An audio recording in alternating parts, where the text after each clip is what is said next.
नमस्कार, वक्त हो गया है उत्तराखंड की खबरों का। मैं हूं आपके साथ मनु तेवतिया और शुरुआत कर रहे हैं बड़ी खबर के साथ। पूर्व सीएम त्रिवेंद्र रावत ने चुनाव लड़ने से इनकार कर दिया है। 2022 विधानसभा चुनाव लड़ने से त्रिवेंद्र रावत ने इनकार कर दिया है और अपनी इच्छा को पार्टी के आलाकमान को भी बता दिया है। त्रिवेंद्र रावत ने बीजेपी के राष्ट्रीय अध्यक्ष जेपी नड्डा को पत्र लिखा और चुनाव नहीं लड़ने की बात कही है। त्रिवेंद्र रावत ने लेटर में लिखा है कि राज्य में नेतृत्व परिवर्तन हुआ और युवा नेतृत्व के सहारे बीजेपी आगे बढ़ रही है, इसलिए मैं अब चुनाव नहीं लड़ना चाहता ताकि बीजेपी को चुनाव जिताने में ज्यादा समय दे सकूं। हालांकि कुछ दिन पहले न्यूज 18 से बातचीत में त्रिवेंद्र रावत ने चुनाव लड़ने की इच्छा जताई थी, लेकिन कुछ ही दिन में अब मन बदलता हुए त्रिवेंद्र रावत ने चुनाव लड़ने से इनकार कर दिया है। पूर्व सीएम त्रिवेंद्र रावत के चुनाव लड़ने से इनकार के बाद बीजेपी में नया समीकरण दिख रहा है। पूर्व सीएम रमेश पोखरियाल निशंक और मंत्री सुबोध उनियाल के बीच बैठक हुई है। सूत्रों के हवाले से खबर यह है कि अब त्रिवेंद्र रावत की डोईवाला सीट से स्पीकर प्रेमचंद अग्रवाल को टिकट दिया जा सकता है। साथ ही ऋषिकेश सीट पर मंत्री सुबोध उनियाल को टिकट मिल सकता है। हालांकि सुबोध उनियाल ने कहा है कि मेरी जन्मभूमि और कर्मभूमि नरेंद्र नगर है। सकती है कि उन्होंने ये कहा है कि मैं राज्य में अपनी सरकार को लाने के लिए काम करूंगा। एक ही विधानसभा में चुनाव नहीं लड़ने का उन्होंने मन बनाया है और वो लिख करके दिया है। मेरी जन्मभूमि कर्मभूमि नरेंद्र नगर है और मैं ये चाहता हूँ मैं नरेंद्र नगर से चुनाव लड़ूं। वहीं त्रिवेंद्र रावत के चुनाव नहीं लड़ने पर कांग्रेस ने सवाल उठाए हैं और इस फैसले को पार्टी की अंदरूनी लड़ाई बताया है। कांग्रेस प्रवक्ता गरिमा दसोनी का कहना है कि पार्टी नेतृत्व से परेशान होकर त्रिवेंद्र रावत ने चुनाव नहीं लड़ने का फैसला लिया है। पार्टी में हो रही अपनी अवहेलना के चलते लगातार जिस तरह से उनको बिना कारण बताए मुख्यमंत्री पद से अपदस्थ किया गया और वर्तमान मुख्यमंत्री पुष्कर सिंह धामी के द्वारा उनके सभी फैसले लगभग पलटे जाने से क्षुब्ध होकर आज पूर्व मुख्यमंत्री त्रिवेंद्र सिंह रावत ने जेपी नड्डा को पत्र लिखकर ये अपनी इच्छा जाहिर करी है कि उन्हें चुनाव नहीं लड़ना डोईवाला से। तो इसका मतलब यही समझा जाए कि चुनावी रण से पहले भाजपा के नेताओं ने प्रत्यर्पण करना शुरू कर दिया है। बीजेपी के टिकटों पर फैसला अभी नहीं हुआ है, लेकिन डिप्टी स्पीकर रघुनाथ सिंह चौहान के बागी तेवर दिख रहे हैं। रघुनाथ सिंह चौहान ने कहा है कि अगर पार्टी ने मुझे टिकट नहीं दिया तो फिर मुझे अपने फैसले के लिए विचार करना होगा। अल्मोड़ा से विधायक रघुनाथ चौहान के टिकट पर सस्पेंस बना हुआ है। रघुनाथ चौहान का कहना है कि मैंने 5 साल काम किया है और मैंने सीएम से बात भी की है। पार्टी मेरे नाम पर जरूर विचार करेगी और मुझे टिकट जरूर मिलेगा, लेकिन साथ ही यह भी कहा है कि अगर मुझे टिकट नहीं दिया गया तो फिर मुझे विचार करना होगा।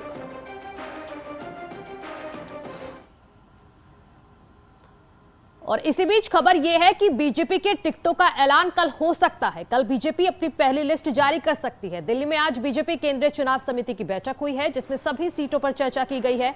करीब 60 नामों पर सहमति बन गई है। कल इन 60 नामों के साथ पहली लिस्ट जारी कर सकती है बीजेपी। सीएम पुष्कर सिंह धामी, प्रदेश अध्यक्ष मदन कौशिक दिल्ली में भी मौजूद हैं। राज्य नेतृत्व की तरफ से दी गई लिस्ट पर यहां चर्चा की गई, जिसके बाद 60 नाम लगभग फाइनल कर दिए गए हैं। संसदीय बोर्ड की बैठक के बाद कल 60 नामों का बीजेपी ऐलान कर सकती है।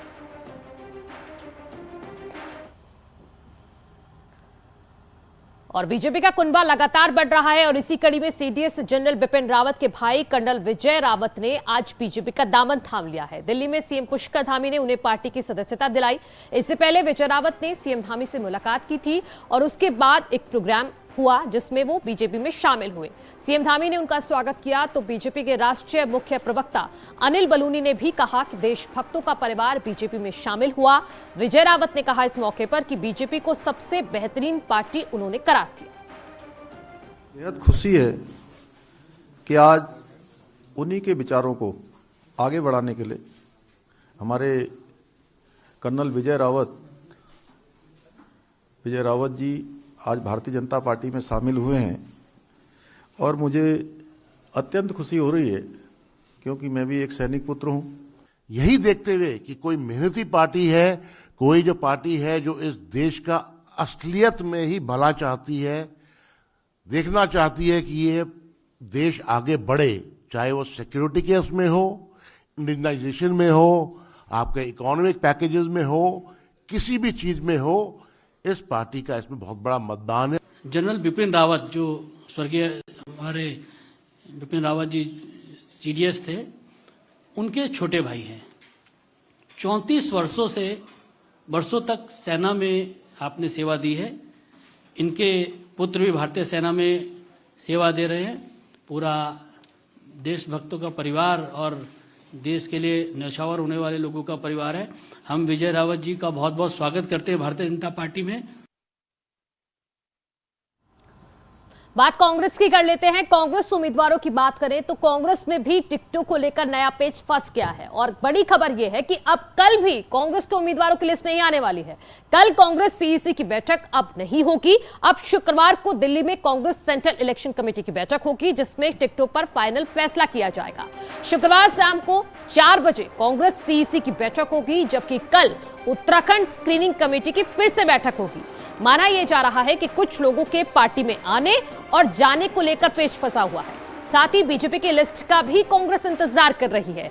इसीलिए अब कल कांग्रेस की लिस्ट नहीं आएगी और शुक्रवार को फाइनल मीटिंग के बाद फाइनल नाम तय हो सकते हैं। वहीं खबर तो यह भी है कि हरीश रावत भी चुनाव लड़ेंगे और एक सीट से हरीश रावत चुनावी मैदान में उतर सकते हैं।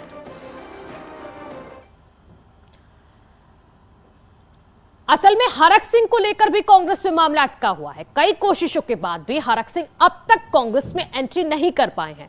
हरक सिंह रावत की कांग्रेस में एंट्री के बीच केदारनाथ से लेकर डोईवाला तक हरक का कांग्रेस में ही विरोध शुरू हो गया है। केदारनाथ विधायक मनोज रावत ने हरक को लोकतंत्र का हत्यारा बताया, तो वहीं जिला कांग्रेस कमेटी ने भी प्रस्ताव पास कर हरक सिंह का विरोध किया है। हरक को भ्रष्टाचारी बताते हुए पार्टी में नहीं शामिल किए जाने की मांग की गई है। साथ ही यह भी कहा गया है कि अगर हरक रावत कांग्रेस में शामिल हो जाते हैं, पार्टी जनता के सवालों के जवाब कैसे देगी।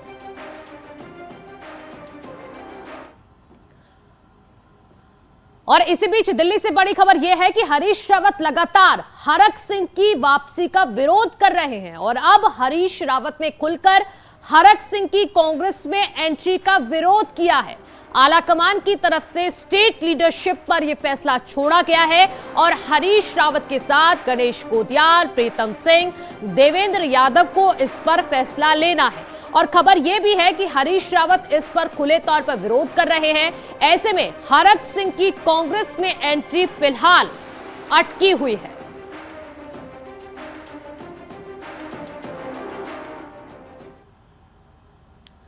तो हरक सिंह रावत को लेकर अभी तक भी कांग्रेस में एक राय नहीं बन पाई है। वहीं पूर्व सीएम हरीश रावत ने कहा है कि हरक सिंह ने अपराध किया था, पाप किया था।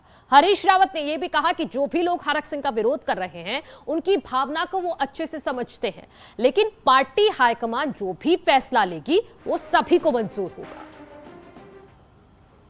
ये कहा जा रहा है कि नाराजगी हो रही, उन्होंने माफी भी मांगी है आपको लेकर के, अगर आप नाराज है तो कई बार माफी मांगेंगे, तो क्या? मेरी कहीं से कोई नाराज़गी नहीं है और मेरा मानना है कि नाराज़गी भी एक तरीके की लोकतंत्र में हिंसा है। मैं तो लोकतांत्रिक व्यक्ति हूँ, मैं कैसे किसी से नाराज़ हो सकता हूँ। लेकिन कुछ बातें थी सैद्धांतिक। एक अपराध जो है लोकतंत्र के साथ, लोकतांत्रिक परंपराओं के साथ राज्य की हुआ था। दूसरा जो है उत्तराखंड के विकास के साथ हुआ था। हमारा 45,000 करोड़ का बजट जो है गड़बड़ाया था उस घटनाक्रम जो 18 तारीख को हुआ था, उसके कारण जो है। तो दोनों से व्यक्ति यदि कहता है कि भाई ये तो बड़पन है कि यदि व्यक्ति कहता है कि गलती हुई, तो गलती भूल सुधारने का प्रत्येक व्यक्ति को अवसर मिलता है। मगर हरक सिंह जी के विषय में क्या निर्णय करना है, क्या निर्णय नहीं करना है, ये मेरे हाथ में नहीं है। सर, उत्तराखंड की सियासत के सबसे बड़े चेहरे आप हैं, आपसे राय जरूर ली गई होगी। नहीं, मैं कैंपेन का दायित्व मेरा है। मैं प्रचार के कैसे प्रचार करना है, क्या करना है, क्या क्या विषयों को आगे लाना है, पीछे लाना है। जैसे आज ही हम घोषणा पत्र के काम में लगेंगे, दूसरे कामों में लगेंगे, ये मेरे कार्य क्षेत्र में है।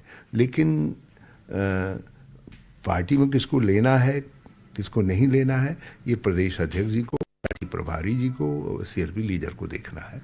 ये वो निर्णय करेंगे। तो कभी पेज फंसा हुआ है सर उनके ज्वाइनिंग को लेकर, ज्वाइनिंग हो पाएगी नहीं हो पाएगी? क्योंकि जो मेरे आगे विषय नहीं है उस पर मैं एक आखिरी सवाल इसी से जुड़ा हुआ है सर, ये बताया जा रहा है कि उत्तराखंड में कई से नेता हैं जो नाराज चल रहे हैं, जिस तरह से उन्होंने आपकी सरकार गिराई थी उसको लेकर काफी नाराजगी और विरोध भी कर रहे हैं कि उनको पार्टी में नहीं लेना चाहिए। मैं समझता हूँ पार्टी सभी फैक्ट्स का, सभी चीज़ों का संज्ञान लेके ही निर्णय करेगी, मगर एक बात मैं जरूर कहना चाहूँगा, जो निर्णय होगा सब लोग उसको स्वीकार करेंगे। न्यूज 18 से बातचीत करने के लिए शुक्रिया। वीडियो जर्नलिस्ट सोनू के साथ रवि सिसोदिया, न्यूज 18 दिल्ली। हालांकि हरक सिंह का क्या होगा ये शुक्रवार तक पता चल जाएगा, क्योंकि शुक्रवार को बैठक है। कांग्रेस कैंपेन कमेटी के चेयरमैन हरीश रावत के डीडीहाट से चुनाव लड़ने की चर्चाएं हैं। अब इस पर कैबिनेट मंत्री बिशन सिंह चुफाल ने चुटकी ली है। डीडीहाट से लगातार 5 बार के विधायक चुफाल का कहना है कि रावत अपने राजनीतिक भविष्य को लेकर कुछ भी तय नहीं कर पा रहे। यही वजह है कि कभी वो रामनगर से चुनाव लड़ने की बात करते हैं तो कभी डीडीहाट का शिकूफा छोड़ते हैं। यही नहीं, कई बार हरीश रावत चुनाव नहीं लड़ने का भी ऐलान कर चुके हैं। ऐसे में उनकी बातों पर यकीन करना मुश्किल है। राव जी कभी कहते हैं डीडीहाट कहते हैं, कभी रामनगर कहते हैं, कभी चुनाव नहीं लड़ते हैं, कभी कुछ कहते हैं, और कभी कहते हैं कि विधान परिषद बनाते हैं। अब विधान परिषद तो सबको पता है, अभी जनता को पता नहीं क्या होती विधानसभा, लेकिन आप जैसे सब बुद्धिजीवियों को पता है कि विधान परिषद बन सकती है या नहीं बन सकती है, कितने उतने विधायक चाहिए तभी विधान, तो इस प्रकार के वो तो बयानबाजी देते हैं। बीजेपी कांग्रेस ने अपने पत्ते नहीं खोले हैं, लेकिन उत्तराखंड क्रांति दल ने आज देहरादून में 14 सीटों के लिए प्रत्याशियों के नामों की लिस्ट जारी कर दी है। पार्टी ने अभी तक 30 सीटों पर अपने प्रत्याशियों के नामों की घोषणा की है। पार्टी के अध्यक्ष काशी सिंह एरी का कहना है कि अन्य 40 सीटों पर भी अपने सहयोगी दलों के साथ मिलकर चुनाव लड़ा जाएगा, जिसमें सीपीआई, उत्तराखंड परिवर्तन दल और राष्ट्रवादी जनलोक पार्टी शामिल है, जिनसे मीटिंग की जा रही है और लिस्ट 23 जनवरी को आ जाएगी। पैनल थे उसको ठीक करने के बाद पूरा सीनियर लीडरशिप के साथ बातचीत करने के बाद इसको फाइनल किया है, और आगे भी कई पैनल्स पर हमारा विचार विमर्श जारी है। और कुछ जो हमारे सहयोगी दल हैं, यहाँ के संगठनशील ताकतें हैं, क्षेत्रीय दल हैं, संगठन हैं, उनसे भी विचार विमर्श चल रहा है। कुछ सीटें उनके लिए भी देंगे। और आगे बढ़ते हैं, चुनाव से जुड़ी कुछ और खबरों का रुख करते हैं। विधानसभा चुनाव के प्रचार में आचार संहिता उल्लंघन के मामले लगातार बढ़ रहे हैं। उधम सिंह नगर से जिले के रुद्रपुर, सितारगंज, नानकमद्दा विधायक के साथ ही आम आदमी पार्टी के किच्छा प्रत्याशी, कांग्रेस के कार्यकारी अध्यक्ष समेत 8 नेताओं को नोटिस जारी किया जा चुका है। ये कार्रवाई media certification and monitoring committee की संस्तुति पर की गई है। ये कमेटी राजनीतिक पार्टियों और नेताओं की गतिविधियों के साथ ही उनके सोशल मीडिया अकाउंट्स पर भी नजर रख रही है।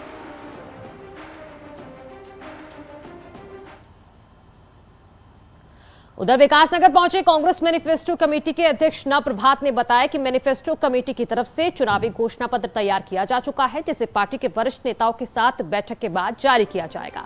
और अगर मैनिफेस्टो को लेकर कुछ सुधार करती है पार्टी तो उसे सुधार कर जारी कर दिया जाएगा।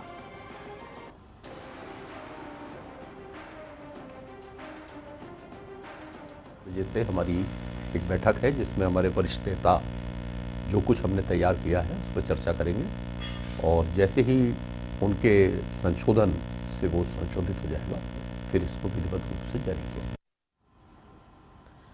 और चुनाव की सरगर्मी के बीच उत्तराखंड में कोरोना के हालात बेकाबू नजर आ रहे हैं। आज फिर से कोविड के केस बढ़ गए हैं। एक दिन में उत्तराखंड में 4,400 नए केस आए हैं। 24 घंटे में 6 मरीजों की मौत भी हो गई।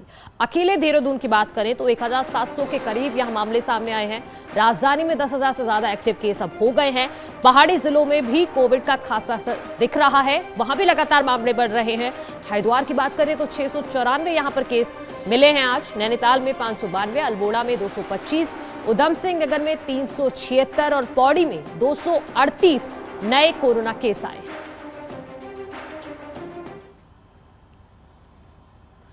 विधानसभा चुनावों को लेकर देहरादून में ईवीएम की जांच भी शुरू हो गई है। देहरादून सर्वे ऑफ इंडिया में ईवीएम को आज चेक किया गया। साथ ही मतदान में ईवीएम के इस्तेमाल को लेकर सभी अधिकारियों को टेक्निकली तौर पर जानकारी दी गई। साथ ही मशीन में किसी तरह की समस्या आने पर उसे कैसे दूर करना है, इसकी भी डिटेल में जानकारी दी गई। देखिए, अभी हमने एनआईसी में first randomisation of EVM machines हमने किया है। इससे ये अभी क्लियर हो गया है कौन कौन सी मशीन्स जो है कंट्रोल यूनिट, बैलेट यूनिट और वीवीपैट जो है कौन कौन से विधानसभा क्षेत्र के लिए आवंटित हुए हैं। ये जो पॉलिटिकल पार्टीज के सामने किया गया था और इसकी पूरी संपूर्ण जो प्रोसीडिंग्स हैं इसकी वीडियोग्राफी भी की गई है। हरिद्वार के आर्म ट्रेनिंग सेंटर को केंद्रीय गृह मंत्रालय और bureau of police research and development की होम मिनिस्ट्री ट्रॉफी से नवाजा गया। आर्मी ट्रेनिंग सेंटर के प्रिंसिपल अरुण मोहन जोशी ने बताया कि राज्य बनने के बाद यह पहला मौका है जब किसी पुलिस प्रशिक्षण संस्थान को यह अवार्ड मिला है। प्रतियोगिता में उत्तराखंड से एटीसी हरिद्वार के अलावा पुलिस प्रशिक्षण महाविद्यालय केंद्र नरेंद्र नगर, रिक्रूट प्रशिक्षण केंद्र देहरादून के साथ दिल्ली, उत्तर प्रदेश, छत्तीसगढ़, मणिपुर राज्यों के प्रशिक्षण संस्थानों ने भी इस कंपटीशन में भाग लिया था, लेकिन हरिद्वार एटीसी को प्रथम स्थान मिला है। पुरस्कार में 2 लाख की धनराशि दी जाएगी। देखिए, होम मिनिस्टर्स ट्रॉफी है जो कि बीपीआरएनडी के द्वारा एक जो स्क्रूटनी की गई थी, उसमें सेंट्रल जोन में हम लोग का संस्थान है एटीसी पहले स्थान पर रहा है। इसमें जो हमारी टीम है एटीसी की, खासतौर से जो हमारे वहाँ पर अधिकारी रहे हैं, डिप्टी कमांडेंट हैं सुरजीत पवार जो पहले तैनात थे वहाँ पर, और जो मेरे से पहले अधिकारी रहे हैं और कर्मचारी वहाँ पर तैनात थे, उन्होंने बड़ा अच्छा काम किया। अब बात कर लेते हैं उत्तराखंड के मौसम की। तो एक बार फिर से पहाड़ों में मौसम बदल गया है। ऊंचाई वाले इलाकों में बर्फबारी होने से कड़ाके की ठंड पड़नी शुरू हो गई है। मौसम विभाग ने अगले कुछ दिनों पहाड़ों में बर्फबारी और बारिश का पूर्व अनुमान बताया है। मौसम बदलते ही बद्रीनाथ धाम, हेमकुंड साहिब, औली आदि जगहों पर बर्फबारी शुरू हो गई है।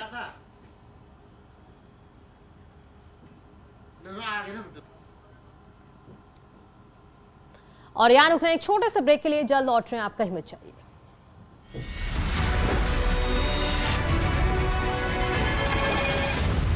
यादव के बीजेपी में शामिल होने पर अखिलेश यादव ने दी बधाई, कहा नेता